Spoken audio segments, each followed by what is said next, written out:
Hello everyone and welcome back to another Figurehead Reviews video, and today we're going to be taking a look at the Avengers Infinity War MCU Thanos Wave Iron Spider figure. Here we have the Iron Spider in the front window box. On the side we get some cool artwork here of the Iron Spider. Same thing on that side. We have the Avengers logo on the top. On the back side we get a very nice product shot as well as all the other figures needed in this wave to complete the Thanos Build-A-Figure. And up at the top here we do have the read-up. Advanced technology and high-tech gear are signature marks of the web-slinging hero, Iron Spider. And on the bottom, we do have the UPC code so that you can check your local retailer and see if they have it in stock. But enough about that. Let's crack this open and take a look at the Iron Spider. And here is Iron Spider out of the packaging. And, here we go with, I believe, our 5th MCU Spider-Man figure already. You had the Home Suit Spider-Man, you had the Civil War 3-pack Spider-Man, the Vulture Wave Spider-Man, and the Iron Man and Spider-Man 2-pack, and now the Iron Spider. So at least 5 that I can think of. And yeah, that's a lot of Spider-Man figures for having only been in the last few movies, of what, maybe even only the last 2. But at least it is a different version of the MCU Spider-Man. I like that we got the Iron Spider. We got that sneak peek of it in Homecoming, and then we get obviously full-blown Iron Spider in the costume for Infinity War. So that is pretty cool. But there are no accessories that come with this Spider-Man. He just comes with one of Thanos' legs. So we're going to skip the accessories, and we're going to jump right into taking a better look up close at the detail of Iron Spider. And here we are getting a better look at the Iron Spider, specifically the head sculpt. And, it's a cool head sculpt. I mean, Spider-Man sculpts definitely aren't too complicated. We can see here they did similar to what they did with Vision, where they seem to have basically sculpted in sort of the fabric with all those tiny little squares. And the lines are sculpted in as well. No kind of paint apps or anything like that. No deco for any of that. You just have essentially the paint on his eyes, which... yeah, it looks like they came out just fine. Nothing too crazy there. I got a little black spot there just below his eye. Yeah, right there. But yeah, simple sculpt. Doesn't even look like they really sculpted ears in. It's relatively smooth in the sense of the shape. So, but yeah, it is a simple head sculpt. Looks good. Looking down at the chest area here and his shoulders. We do get that new Iron Spider logo, which is the more stretched out logo, which I think is very cool looking actually. I like the detail, the gold paint looks good, and that line work actually looks really good there. The red, blue, and gold paint seems to have meshed quite well. It doesn't look like there's a lot of overpaint, so I like that. Shoulders look good.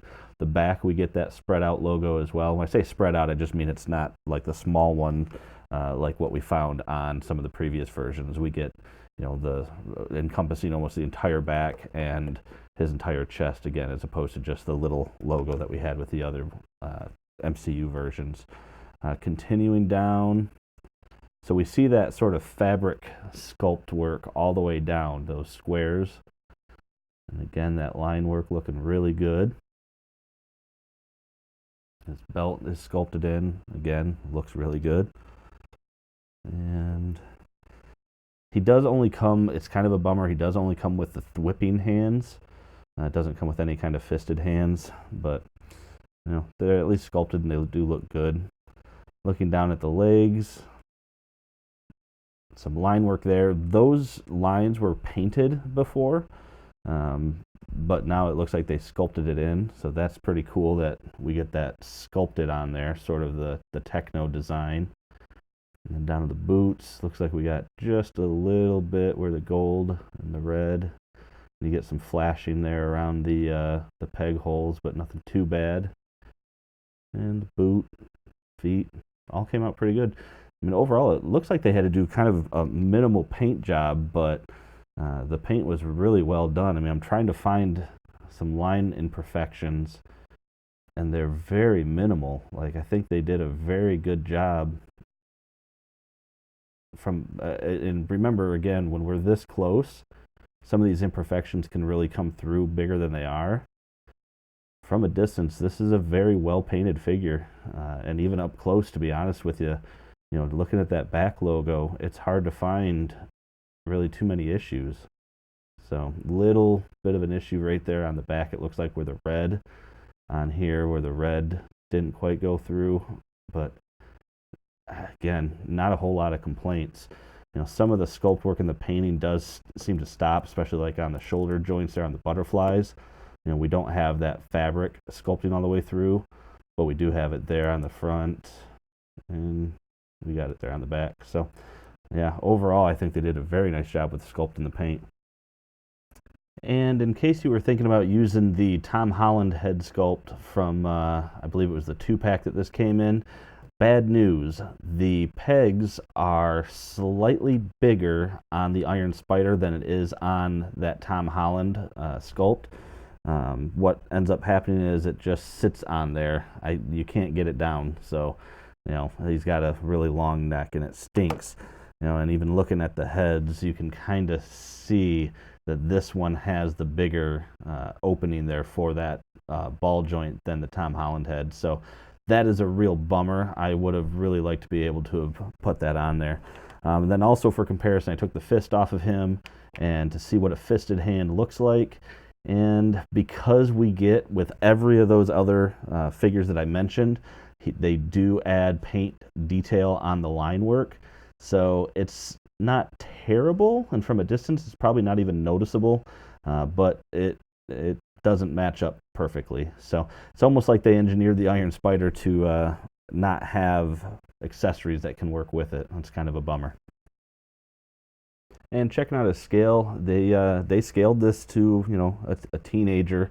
He's just a little over 5.5 inches tall, which is great because he will be shorter than some of the other characters, and I think that's awesome. He is a teenager. So checking out the articulation here, we do have a head that goes all the way around if need be. Can look down pretty far, can look up very far as well. He does have the shoulder hinges. This one's really tricky, but there we go. And then this one, kind of the same thing. Have to really get them up there, but they can go up decently far. You have a butterfly joint in the shoulders, getting some good back motion and some pretty far forward motion as well. Does have a bicep swivel, double jointed elbows. He does have wrist rotation and a hinge on each hand. He's got an ab crunch that's pretty deep. He's got a back ab crunch, I guess, not ab crunch anymore, but that goes back pretty far. He does have waist rotation.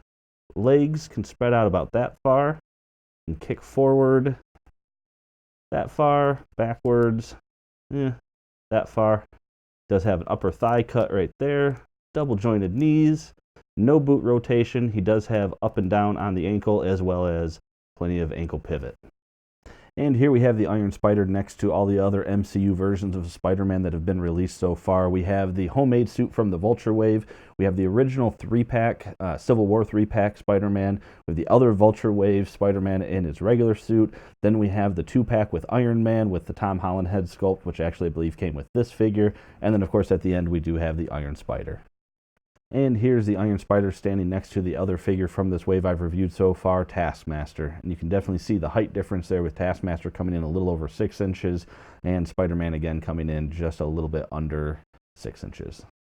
And that about does it for this review, everyone. And overall, I think it's cool that we at least got this Iron Spider variant for the MCU Spider-Man. Yes, it's the 5th Spider-Man that we've gotten, 5th MCU Spider-Man we've gotten, but it is at least different, and they didn't go too crazy with it in terms of making it larger and out of scale.